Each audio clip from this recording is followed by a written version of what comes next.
La premisa central del libro rompe con un mito gigante, un mito comercial sobre la inteligencia emocional. Ujú.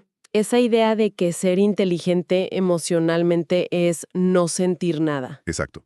Como si la meta fuera convertirnos en monjes de piedra, siempre respirando profundo e inalterables ante el caos. Pero el texto plantea algo muy distinto. Nos dice que no se trata de apagar las emociones, sino de dejar de ser arrastrados por ellas. Dejar de ser arrastrados. Y para lograr eso, primero necesitamos entender la máquina que produce estas emociones, el hardware humano. Lo fascinante aquí es que el autor nos obliga a mirar precisamente eso, nuestra biología. Para dejar de ser arrastrados por una corriente emocional, primero se necesita entender qué enciende el motor. Claro, porque gran parte del sufrimiento moderno ocurre porque creemos que somos criaturas puramente racionales. Que ocasionalmente tienen sentimientos. Y la neurociencia demuestra exactamente lo opuesto. Somos criaturas emocionales que ocasionalmente razonan. Totalmente. El cerebro humano no evolucionó para garantizar nuestra felicidad o nuestra paz mental. Ah, ¿no? No, evolucionó exclusivamente para garantizar la supervivencia. Y en el centro de ese sistema de supervivencia hay una estructura cerebral de la que siempre escuchamos, pero rara vez comprendemos a fondo. ¿La famosa amígdala? La amígdala funciona como el sistema de alarma de la mente.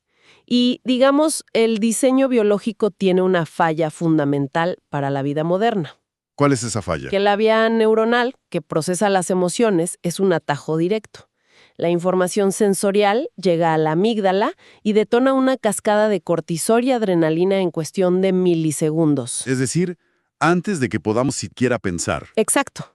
La corteza prefrontal, que es la parte detrás de la frente encargada del pensamiento lógico, recibe la información mucho después. Físicamente, sentimos antes de entender. Es una analogía perfecta la que sugiere esta dinámica. Pensemos en un detector de humo. A ver. Es como tener un detector de humo en la cocina que es tan sumamente sensible que activa los aspersores de agua del techo, inunda toda la casa y, bueno, llama a los bomberos sencillamente porque el pan de la tostadora se pasó de tiempo. Es una gran imagen, porque la reacción del sistema es real. El agua moja los muebles de verdad. Claro, el cuerpo siente el pánico. Pero la amenaza no era proporcional en absoluto. El sistema prefiere exagerar a quedarse corto. Porque evolutivamente tiene sentido, ¿no? Totalmente. Evolutivamente, exagerar ante el crujido de una rama en el bosque te salvaba de un depredador. Quedarte analizando lógicamente si era el viento o un tigre te costaba la vida. No había tiempo para la lógica. Ninguno. Y para la amígdala actual, un depredador acechando y un correo inesperado de recursos humanos son procesados con el mismo nivel de amenaza mortal. Pero un momento, si la biología humana es la misma para toda la especie, si todos compartimos esta misma amígdala evolutiva y este detector de humo, eso no explica la realidad que vemos todos los días. ¿A qué te refieres? A que todos conocemos a personas que reciben una crítica durísima en el trabajo y siguen tomando su café con absoluta tranquilidad. Ah, claro. Mientras que otras leen un mensaje de texto que dice «tenemos que hablar» y colapsan durante 3 días. Si el hardware es idéntico para todos, ¿dónde está la variación? Es que la variación no está en el hardware, está en el software inicial. El software inicial, ¿ok? El texto explica que la biología nos otorga la capacidad de reaccionar, pero el catálogo de respuestas, ya sea gritar, huir, paralizarnos, llorar o buscar aprobación, no viene preinstalado. Se instala después. Exacto. Esas rutas se programan a través de las primeras experiencias de vida, particularmente durante la infancia cuando el cerebro es extremadamente plástico. Y aquí es donde la neuroplasticidad juega en nuestra contra. El cerebro de un niño absorbe cómo las figuras de apego manejan el estrés. Y crea estrategias para sobrevivir a ese entorno específico. Pensemos en las vías neuronales como caminos en un bosque. Ajá. Si un niño crece en un entorno donde expresar tristeza es castigado o ignorado, el cerebro rápidamente traza un camino de supervivencia que dice, la vulnerabilidad es peligrosa, ciérrate. ¡Wow! Y cada vez que ese niño siente tristeza y la reprime, ese camino en el bosque se vuelve más ancho y pavimentado. Con los años, se convierte en una autopista automática. Una autopista que recorre sin darte cuenta. Y, mientras tanto, si alguien creció en una casa llena de gritos y tensión constante, Su cerebro pavimenta la autopista de la hipervigilancia. Escaneando el entorno eternamente esperando el próximo ataque. Esto plantea una pregunta importante al evaluar conflictos adultos. A ver, ¿cuál? El cerebro humano está diseñado para ahorrar energía. Y la forma de ahorrar energía es usar las autopistas que ya están pavimentadas, es decir, lo familiar. Le encanta la familiaridad. Le encanta, incluso si esa respuesta familiar genera dolor o destruye relaciones actuales. Entonces, ¿qué significa todo esto? Suena un poco fatalista. ¿En qué sentido? ¿Estamos diciendo que las personas quedan permanentemente cableadas por cualquier caos o dinámica disfuncional que haya ocurrido en su casa a los 7 años? Entiendo por qué suena así. Porque si el software ya se instaló de esa forma, ¿qué sentido tiene intentar cambiar a los 30 o 40 años? Es una duda muy natural, pero la respuesta de la neurociencia no es fatalista. Las autopistas infantiles son las rutas por defecto, sí, pero no son prisiones ineludibles. Ok, hay salida. Requiere un gasto de energía masivo construir un camino nuevo en ese bosque neuronal, claro, pero se puede hacer. Sin embargo, para empezar a construir ese camino nuevo, primero hay que aceptar algo incómodo. ¿Qué cosa? Que muchas veces un berrinche emocional en la oficina no es una reacción a la reunión actual. La reunión simplemente activó un archivo antiguo. O sea, el jefe no está detonando al profesional adulto. No. Está detonando al niño que aprendió a defenderse atacando o retrayéndose. ¡Qué fuerte! Y eso nos lleva directamente a cómo interactuamos con los demás. Porque el libro ataca de frente lo que llama la trampa de la comparación. Una trampa en la que caemos todos los días. Sí. Si comprendemos que cada ser humano camina por el mundo con un mapa de rutas neuronales distinto, forjado por historias distintas, exigir que todos procesen la realidad exactamente con nuestras mismas herramientas es absurdo. Es un absurdo que genera, me atrevería a decir, el 90% de los conflictos interpersonales. Totalmente. Asumimos erróneamente que nuestro propio mundo emocional es la medida estándar y objetiva de la realidad. Y el texto desmantela varios mitos que alimentan esta trampa. Empezando por la cuestión del género, ¿verdad? Así es, uno de los más arraigados es la socialización de género. Existe la creencia cultural de que los hombres experimentan menos emociones que las mujeres. Claro. La clásica división de que la masculinidad es racionalidad pura.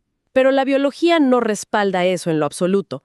Lo que ocurre es que desde muy temprana edad, la socialización castiga severamente la expresión de vulnerabilidad en los niños varones. No llores, sé fuerte. Exacto. El miedo, la tristeza o la confusión no desaparecen de su cerebro. La sociedad simplemente los obliga a pavimentar una sola vía de escape aceptable. El enojo. El enojo o la agresividad. Por otro lado, a las mujeres se les permite e incluso se les exige de manera desproporcionada gestionar la empatía y la vulnerabilidad. Muchas veces a costa de reprimir su propia asertividad o enojo. Totalmente. El sentimiento base biológico es el mismo, pero el filtro de expresión fue programado con reglas opuestas. Y el análisis avanza hacia un terreno fascinante al introducir otro factor, que es la neurodivergencia. Ese es un punto clave en el libro de León. Sí. Se menciona específicamente cómo los cerebros con trastorno por déficit de atención e hiperactividad o aquellos dentro del espectro autista procesan la intensidad emocional. Y esto es crucial entenderlo. No se trata de una elección de comportamiento ni de falta de madurez. No es portarse mal. Para nada. Si conectamos esto con el panorama general de la neurobiología, hablamos de diferencias mecánicas reales. ¿Mecánicas en qué sentido? En un cerebro con TDAH, por ejemplo, la regulación de la dopamina y el funcionamiento de la corteza prefrontal operan de manera atípica. Ok. Esto significa que el freno lógico del que hablábamos antes, la corteza prefrontal, tarda más en activarse o tiene mucha menos fuerza frente a la alarma de la amígdala. Entiendo. El umbral de sobreestimulación es físicamente más bajo. Una persona neurodivergente puede experimentar un estímulo emocional con un volumen verdaderamente abrumador en comparación con una persona neurotípica. Para visualizarlo mejor en quienes nos escuchan, es como molestarse con una computadora Mac porque no puede ejecutar un programa diseñado exclusivamente para Windows. Es una excelente comparación. Si le damos golpes al teclado exigiendo que el archivo abra, el problema no es la voluntad ni la actitud de la computadora. Simplemente operan con sistemas base diferentes por diseño. Exacto. Juzgar la reacción emocional de un cerebro neurodivergente bajo los estándares de un cerebro neurotípico no solo es injusto, es ignorar la ciencia por completo. Y entender estas diferencias mecánicas, tanto de traumas de la infancia como de neurodivergencia o de socialización, tiene un objetivo práctico muy claro: ¿Cuál sería? erradicar del vocabulario colectivo frases invalidantes como «estás exagerando». Uf, esa frase hace tanto daño. Muchísimo, porque lo que para un sistema nervioso es una brisa ligera, para otro sistema nervioso, debido a su cableado particular, es verdaderamente un huracán categoría 5. Bueno, aquí es donde se pone realmente interesante. Ya entendimos cómo funcionan las diferencias en los demás para fomentar la empatía y no juzgar. Ajá. Pero hay que girar el espejo. Hay que mirar hacia adentro. Sabemos que la amígdala dispara la alarma, sabemos que la infancia traza las rutas automáticas. Sí. Sin embargo, el texto revela cómo la mente humana toma ese fuego inicial y se encarga por cuenta propia de echarle galones de gasolina. Al famoso ciclo del autosabotaje. Exactamente. ¿Cómo funciona esta fórmula? Es la fórmula central del conflicto psicológico interno. Los seres humanos rara vez reaccionamos a la realidad objetiva. Sino a nuestra interpretación de la realidad. Correcto. La emoción no sigue a los hechos puros, sigue a los pensamientos que construimos alrededor de esos hechos. Y, lamentablemente, la mente es experta en utilizar distorsiones cognitivas. Las famosas trampas del pensamiento. El libro menciona varias, como el pensamiento de todo o nada, donde un mínimo error convierte un proyecto entero en un fracaso absoluto. Esa es muy común. Pero la que parece causar más estragos en el día a día es la lectura de mente. La lectura de mente es devastadora. Es esa tendencia automática a asumir que sabemos exactamente las intenciones negativas que los demás tienen hacia nosotros. Sin ninguna evidencia real. Trágica en lugar de esperar a tener más información. Eso mismo me pregunto. Parece un gasto de energía innecesario. Es un instinto de supervivencia mal calibrado. Evolutivamente, la mente prefiere una certeza dolorosa a la incertidumbre. ¡Wow! La incertidumbre significa un peligro desconocido, y lo desconocido no se puede combatir. Si el cerebro asume como certeza que el jefe nos odia, ya identificó la amenaza. Y entonces puede empezar a prepararse para el despido. Así es, prefiere sufrir por una historia falsa que quedarse en la vulnerabilidad enorme de no saber qué está pasando. Esto crea un ciclo rapidísimo. Y comportamiento. Exacto. Aparece un disparador que genera una emoción, la cual detona este pensamiento distorsionado, y todo eso empuja hacia un comportamiento específico. Y es en ese último eslabón, en el comportamiento, donde se cava la trampa. Totalmente. Porque si existe ansiedad ante una conversación difícil, la distorsión cognitiva dicta que todo va a salir terriblemente mal. ¿Y cuál es el comportamiento natural ahí? Evitar la conversación a toda costa. Huir. Y neurológicamente, evitar el conflicto produce un alivio inmenso en ese preciso instante. Se siente bien no tener que enfrentar el problema. Pero el problema a largo plazo es que ese alivio actúa como una recompensa química para el cerebro. Le acabas de enseñar al sistema nervioso que la única forma de sobrevivir a la ansiedad es huyendo. O sea, estamos reforzando el miedo. Exacto. Así se garantiza que la próxima vez que haya una conversación pendiente, la ansiedad regrese multiplicada por 2. El comportamiento que elegimos para no sufrir en el presente acaba de garantizar nuestro sufrimiento en el futuro. Es brillante cómo lo plantea. Básicamente, la emoción es el motor que da el impulso, pero el comportamiento es el volante. Es una analogía perfecta. No existe la capacidad de apagar el motor en un milisegundo cuando la amígdala ya inyectó el combustible en la sangre, pero sí existe el poder de elegir hacia dónde girar ese volante para no estrellarse. Y justamente esa, es la verdadera regulación emocional. Bien, ya hemos visto el diagnóstico biológico, la historia clínica de nuestras rutas neuronales y los síntomas de este ciclo de autosabotaje. Pero la teoría se desmorona rápidamente cuando la sangre te hierve y la alarma interna está sonando a todo volumen. Claro, en el momento de la crisis no te pones a pensar en las distorsiones cognitivas. Para nada. Por eso el texto dedica tanta atención a la caja de herramientas de rescate. Que se hace físicamente durante un secuestro emocional. Porque, seamos sinceros, decir cálmate jamás en la historia de la humanidad ha servido para calmar a nadie. Es contraproducente. De hecho, enoja más. La primera regla del rescate es diferenciar regulación de represión. Ok.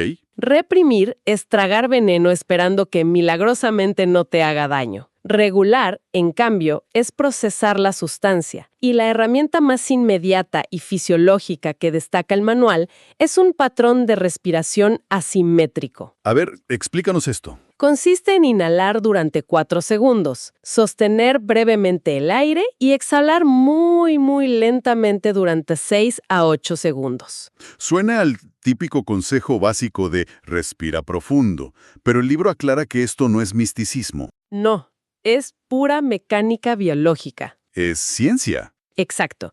Es la estimulación directa del nervio vago. Cuando la exhalación es más larga que la inhalación, se envía una señal física al sistema nervioso parasimpático. Que vendría siendo como el freno de mano biológico del cuerpo. Tal cual, disminuye el ritmo cardíaco y le informa directamente a la amígdala que el entorno es seguro, desactivando toda esa cascada de cortisol.